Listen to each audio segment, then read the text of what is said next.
modern era wargamers everywhere.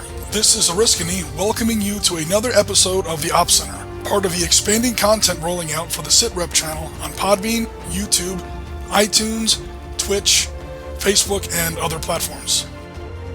So if you're not familiar, the Op Center is a video series focusing on historical perspectives of modern era wargaming after 1945. So far we've been running a 4-part series on the Arab-Israeli Wars, which I'll continue today. In the last 2 episodes, we've looked at the 1956 war between the Israelis and the Egyptians, and the 1967 Six-Day War between Israel, Egypt, Syria, and Jordan.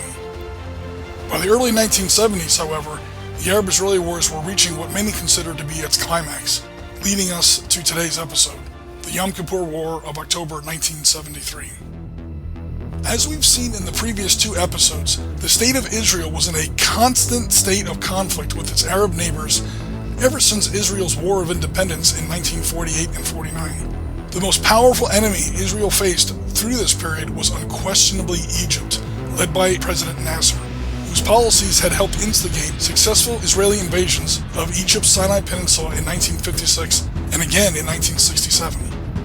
As we saw in the last episode, the 1967 Six-Day War was particularly traumatic for Egypt, as well as her allies in Jordan and Syria. At the end of the Six-Day War, Israeli forces refused to withdraw from the territories they'd won, including the West Bank and Jerusalem in Jordan, the Golan Heights in Syria, and the Sinai Peninsula and Gaza Strip in Egypt. Now, I won't presume to debate the rights or wrongs of these decisions. Suffice it to say that Israeli leaders defied Arab protests and United Nations pressure to return these occupied territories, citing threats to Israel's long-term security. Now, regardless of whether these territories could realistically serve as springboards for some kind of imagined invasions of Israel, it can't be denied that these territories had been nesting grounds for anti-Israeli terrorism, paramilitary raids, rocket and artillery strikes, really for decades. Nevertheless, continued Israeli occupation of these lands served as a rallying cry for their return and made yet another Arab-Israeli war practically inevitable. In fact, war of a sort started practically right away. No sooner had the guns of the Six-Day War stopped smoking than the so-called War of Attrition started. This was an intermittent conflict of artillery barrages, commando raids, and airstrikes, simmering from 1967 to 1970. The primary theater for this war was along the Suez Canal, the new de facto border between Israel and Egypt. The Suez Canal quickly became one of the most militarized and fortified lines on Earth, with Nasser continually vowing to reinvade the Sinai and reclaim it to sovereign Egyptian control. Meanwhile, other conflicts ignited in the region, which only served to illustrate that the Middle East was far more complex than simply everyone against Israel. Jordan, for example, had long been the most reluctant member of this anti-Israel coalition. As the War of Attrition ratcheted up not only along the Suez Canal but also the West Bank, Israel repeatedly struck PLO positions in Palestinian refugee camps located in Jordan. Israel vowed that such strikes would continue as long as PLO terrorism was based there. But when Jordanian military forces tried to reassert control of these areas, war broke out between the Royal Jordanian Army and the PLO. The PLO called for help, and yes, unbelievably, Syria invaded Jordan, leading to a full-scale war between these allied Arab states. Massive tank battles erupted between Jordanian Centurion tanks and British-made Hunter strike aircraft and Syrian T-55s and Soviet-built MiGs in places like Irbid, probably the largest battle of what was to be called the Black September War of 1970. The Black September War would spawn a terrorist splinter group to plague the world through much of the early 1970s, responsible for dozens of terrorist attacks, including the infamous Munich massacre at the 1972 Olympics. September 1970 saw another major shift in the region when President Nasser of Egypt died of a heart attack, succeeded by his protege Anwar Sadat. Now, however he may or may not have been perceived around the world, Nasser was incredibly and undeniably popular in Egypt as a modernizer, a reformer, and a liberator of Egypt. His funeral was attended by over 5 million people. Accordingly, the new President Sadat couldn't even begin to embark on his own policies, which famously would eventually lead to peace with Israel, until he first addressed the mountainous shadow of Nasser's legacy and the open wound left in Egypt's national standing and national pride. Point blank, Sadat had to retake the Sinai. The plan set by Sadat and his generals to retake the Sinai is in some ways a great illustration of many principles set forth by military theorists like Sun Tzu. Set up your war for a specific purpose. Have a clear ending point and a definitive exit strategy. Set your plans to maximize your army's strengths while rendering your weaknesses as non-issues. Do not confront your enemy's strengths, just take them out of the equation. Make your enemy fight your war, never fight his war. Most of all, use all of the factors on the table: military action, diplomacy, technology, economics, espionage, counterintelligence, and even religion, all in a unified, holistic strategy specifically aligned to achieve a singular result. So how does the Egyptian plan do this? Well, in very broad strokes, the plan was to launch a gigantic surprise assault across the Suez Canal. These troops would push perhaps 10 to 12 kilometers into the Sinai and then stop, dig in, and repel any Israeli assault to dislodge them. Eventually, the UN would have to step in, and with 100,000 Egyptian troops fortified on what was legitimately Egyptian sovereign territory to begin with, the Sinai would be returned to Egypt. So let's unpack this from the perspective of military and geostrategic planning. 1. Play to your strengths. The Egyptians have always outnumbered the Israelis, obviously, meaning that this initial assault over a major water obstacle, by definition that has to be an infantry-heavy operation, is going to succeed. 2. Play to enemy weaknesses. Israel only has a small standing army, relying heavily on reserves. By the time these reserves mobilize in Israel and traverse the Sinai, slowed by Egyptian commando raids at key road junctions, those Egyptian infantry divisions will already be deeply entrenched in their holding belt and practically unmovable. Egyptian infantry had already shown that they could fight very, very well from fortified field positions, and with this new shorter Suez front and many more troops in the field, this time they weren't going to be outflanked like they were in 56 and 67. 3. Use the right tech. In 1967, Egypt had seen and suffered the worst from the lightning Israeli Air Force strikes that had annihilated Egypt's Air Force and command and control infrastructure. Accordingly, the Egyptians leveraged their alliance with the Soviets to procure thousands of state-of-the-art air defense weapons, like the SA-2 Surface-to-Air Missile, or SAM, the SA-6 SAM, and the ZSU-23-4 self-propelled anti-aircraft armored vehicle. Years were spent building up a thick belt of these defenses along the Egyptian side of the canal. These could cover airspace extending about 10 to 12 kilometers into the Israeli-occupied Sinai, basically taking the Israeli Air Force, one of Israel's biggest advantages, clean out of the war. Put another way, if your Air Force will never beat the enemy's Air Force, no worries, just make air power a non-issue. This same idea was put into practice with another of the IDF's most notable strengths, their tanks. Huge numbers of AT-3 Sagger anti-tank missiles and RPG-2 and RPG-7s were issued to Egyptian infantry, and they were trained for years in their use until these 100,000 troops basically no longer feared Israeli tanks. Egyptian tanks could never beat Israeli tanks, so they wouldn't even try. The Egyptians resolved to make this war about infantry and thus force the Israelis to fight their war. Sadat also leaned on Syria until they agreed to join the war along with him, at the exact same time. 1400 hours local at 6 October 1973. So this staggered entry of different Arab states into the war that we saw in 1967, this would not be repeated. Israel would not have the luxury of fighting each of its enemies in turn. This time they'd have to fight everybody at once. And this time the Egyptians and Syrians would hit first, not giving the Israelis the option of their preemptive strikes that had been so devastating in 56 and 67. Smaller armies, guys, can only beat larger armies when that smaller army gets to pick when and where the battles take place. The Egyptians even factored religion into their battle plan. setting the date for the attack as Saturday, October 6th. This famously was Yom Kippur, the Day of Atonement, one of the holiest days of the Jewish calendar. By choosing this day, the Egyptians ensured that the IDF and the state of Israel in general would be largely demobilized, with troops on leave and government offices largely closed.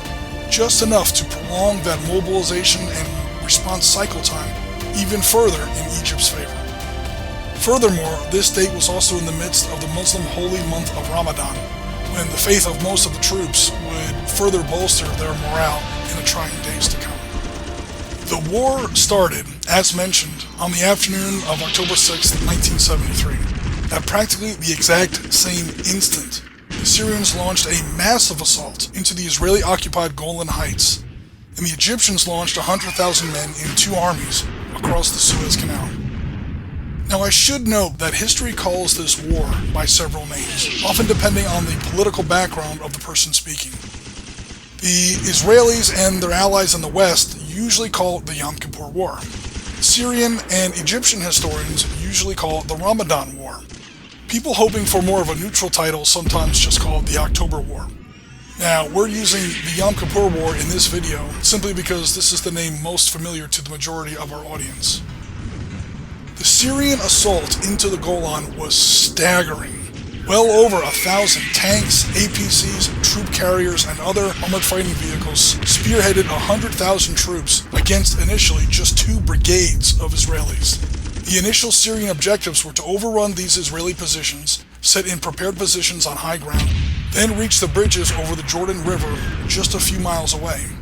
These routes lead directly into Galilee, an invasion of which would have been an absolute disaster for Israel. Fighting along the Golan Heights was, in a word, desperate.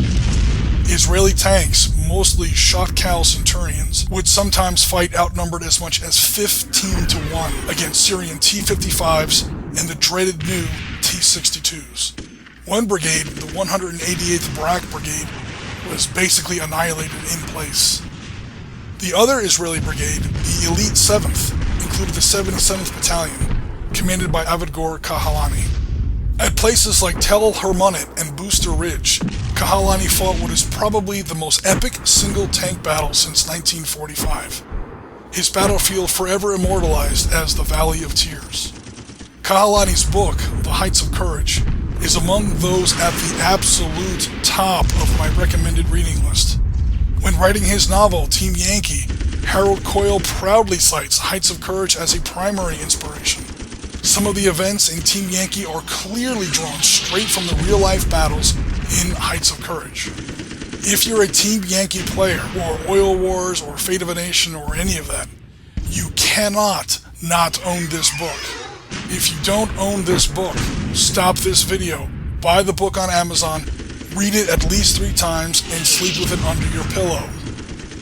Given the frightening proximity to the Jordan River crossings and Galilee, the Golan Heights understandably received full priority regarding Israeli reserves.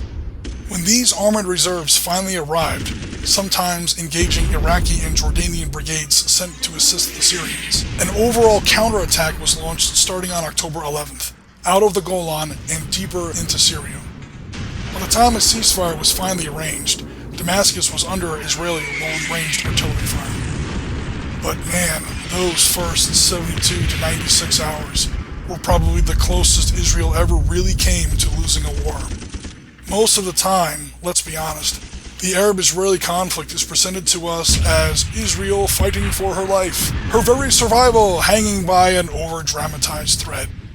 9 times out of 10, this is complete nonsense. But this really is that 10th time. As overpowering as the Syrian attack on the Golan Heights had been, the Egyptian assault in the Sinai was even better prepared. Operation Badir, as it was called, was an absolute masterpiece of an assault. Israeli fortifications on the Bar-Lev line were overrun, and the Egyptians pushed their planned bridgehead into the occupied Sinai, covered by their bristling air defenses on the west bank of the Suez Canal. Initial Israeli counterattacks against this Egyptian incursion were an absolute disaster. With the Golan Heights getting full priority for all Israeli reinforcements, and with the much longer distance and transit times across the Sinai to the actual Suez battlefront, larger scale Israeli armored counterattacks didn't really get going until the third day of the war. This was October 8th, 1973, remembered among the IDF Armored Corps as Black Monday. These attacks started with something like 250 to 350 Israeli tanks assaulting prepared Egyptian infantry positions, and by the end of the day they'd been reduced to 50 tanks, 20 tanks, even 10 tanks, depending on whose estimates you read. Now, while many of these tanks would be repaired and put back into service, the fact remains that an entire Israeli armored division, the cream of the IDF, basically died in a single day, all without even seeing an Egyptian tank. This was no tank battle, folks. This is tanks running across the new Sagger 3 anti-tank guided weapon, fielded by thousands of well-trained, motivated, and fortified Egyptian infantry. The battlefield had changed. For the first week, in fact, the Egyptians are clearly winning their part of this war. They'd taken their initial objectives, all Israeli counterattacks were failing, and the Israeli Air Force had been checked bloodily right out of the sky by this new Egyptian SAMNET. An Israeli general had even been killed in the field. The UN was pushing to end the war, which the Egyptians would gladly accept under these terms. By October 11th, however, the Israelis had regained their footing on the Golan Heights, and the Syrians were screaming for help. Against their wishes, and in complete contravention of their original plan, the Egyptians were pressured into making another major push out from their Suez Canal bridgehead in order to relieve the pressure on the Syrians. This would take the Egyptians out of their fortifications and beyond the cover of their crucial SAM and air defense network. The Israeli Air Force and those recovered tank brigades took full advantage, and on October 14th, in one of the largest tank battles since 1945, the Egyptians suffered a shattering disaster. With this single mistake, often called the Battle of Wadi Marbouk, the Egyptians lost much of the advantages that they'd gained so far in this war. It had become 1967 all over again. The Israelis predictably re-seized the initiative, with a new counterattack starting on October 16th. They punched a corridor through the Egyptian bridgehead and soon reached, again, the Suez Canal. In a furious series of gigantic battles at places like the Tassa Corridor, Deversoyer, the Matzmed Strongpoint, and Chinese Farm, the Israelis finally managed to force a crossing over the Suez Canal in what was called Operation Gazelle. Now, this is definitely one of the more bizarre operations in modern warfare, with the Israelis driving a single armored rolling vehicle bridge that's over 250 feet long. This is one of the oddest armored vehicles you're ever going to see on the battlefield, folks. This thing would be over 5 feet long at 28mm, up to and across the Suez Canal. Once across, Israeli ground troops had to soften up enemy air defenses for their fighter bombers. This obviously is the complete opposite of what usually happens. Usually you send in airstrikes to soften up things for your ground troops. Now, I can't go into all the details here, but suffice it to say that the whole southern wing of the Egyptian force, the 3rd Army, was soon cut off by Israeli tanks and mechanized infantry on the Egyptian side of the canal, even as these Egyptian troops remained fortified and in place on the Israeli side of the canal. After a faltering series of ceasefires, the 22-day war essentially ended on October 28th. The encirclement of the 3rd Army meant that the war more or less ended, at least initially, on Israel's terms. It really is difficult to overstate the effect that the Yom Kippur War had on the Arab-Israeli conflict and perhaps the world. The IDF had been dealt shocking and bloody reverses, and while they had recovered, they clearly were no longer invincible. The glamour of 1967 would never return. Investigations into the conduct of the war caused major changes in the Israeli military and the Israeli government, so much so that they eventually had to agree to return the Sinai to the Egyptians. In turn, President Sadat and the Egyptians would recognize the State of Israel at the Camp David Accords later in the 1970s. This is the first big break for peace in the Arab-Israeli conflict. In a strange sense, at least for the Israelis and the Egyptians, the Yom Kippur War had sort of given both sides most of what they wanted.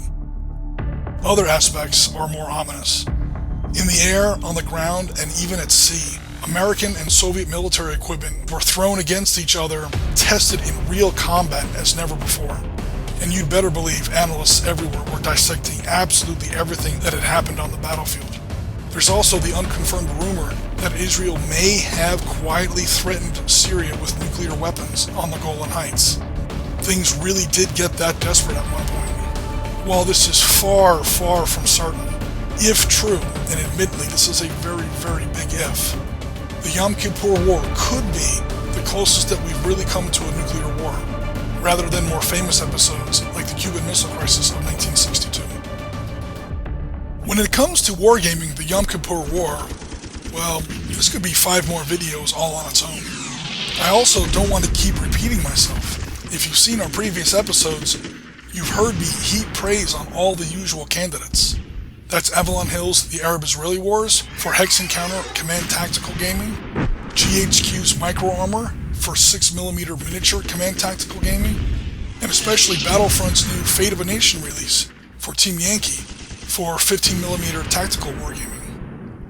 So rather than just list all of these systems one by one all over again and tell you why they're great for the Arab-Israeli Wars all over again, I'd like to talk more about some ideas for scenarios, specific battlefield features, and key characteristics, specifically for the Yom Kippur War and how you can bring that to your tabletop. You can pretty much tackle these kinds of features in any of the systems I've listed above. First off, guided missiles. This is the first of the Arab-Israeli Wars where these played a major role, and Lord did they ever. Specifically, we're looking at the AT-3 Sagar, an infantry-based, wire-guided, anti-tank guided missile that basically tore the heart out of the IDF's tank brigades in the early days of the war, especially in the Sinai. If you're playing a Yom Kippur War scenario, you almost have to have these missiles included, especially for the Egyptians. Leave out the IAF, the Israeli Air Force, especially during the opening days of the war. The Israeli Air Force was more or less forced out of the battle space until they came up with ways to counter the threat of Syrian and Egyptian surface-to-air missiles. The T-62 makes a big appearance, although only in select Syrian and Egyptian brigades. The bulk of Arab armor is still the T-55. But really, what you want to pay attention to with the Arab armies are their infantry, especially the Egyptians. Loaded with Sagers and RPGs, extremely well trained, protected by a hideously effective air defense system, and backed up by immense amounts of artillery, it's the infantry that really formed the backbone of these Arab armies, especially in the Sinai. Helicopters make a big appearance in the 1973 war as well. Soviet-built Mi-8 HIP transport birds carried Egyptian commandos deep into the Israeli-occupied Sinai into passes and choke points like Bir Gifgafa and Mitla Pass, interdicting Israeli reserves as they tried to respond to the Egyptian assault over the Suez Canal. There are also some anti-tank missile improvisations, and these helicopters were even dropping fuel drums filled with napalm when the Israelis were starting their Operation Gazelle counter-crossing over the Suez Canal. The Syrians also had a helicopter commando raid seize key positions out Mount Hermon at the northern edge of the Golan Heights. Meanwhile, Israeli helicopters didn't make that big of a splash. Remember, the Egyptians and the Syrians had incredible SAM defenses and self-propelled anti-aircraft guns, especially the dreaded ZSU-23-4 Shilka. This is a weapon system that will make a mess of a helicopter without batting an eye. Despite the preponderance of Sagar-armed Arab infantry, there are some gigantic tank battles that you can recreate on the tabletop. Most famous of these are the Valley of Tears, which we've talked about before, and also which we recreated in a 7-hour Twitch live stream between myself and community member Damon. Egyptian tank-heavy battles could include places like Batsir, Wadi Marbouk, or Chinese Farm.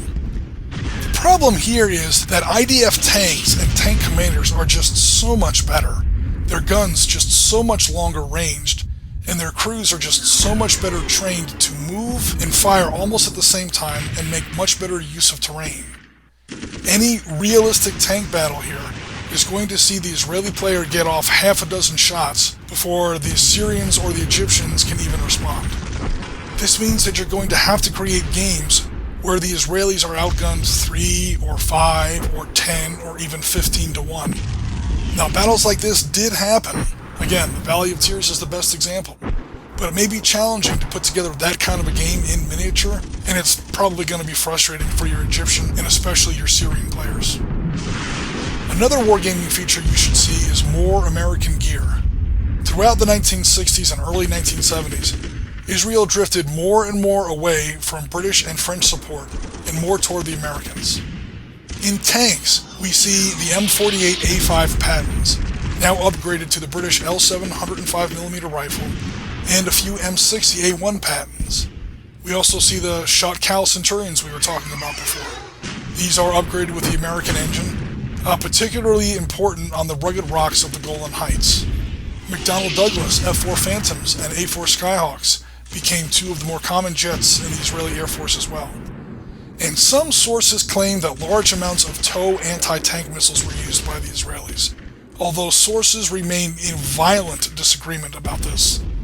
Long story short, this is definitely a Team Yankee prequel, as Battlefront admirably handles in the new Fate of a Nation release.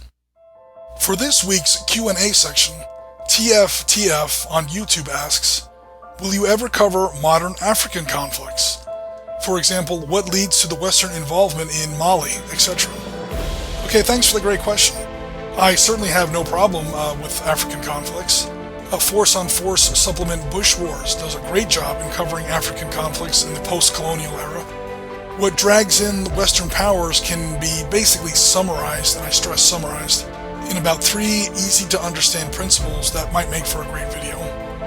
What conflicts may be handled in future Ops Center episodes really depends on viewer interest and how many people ask for a certain piece of content, and how effectively we can bring in a wargaming angle.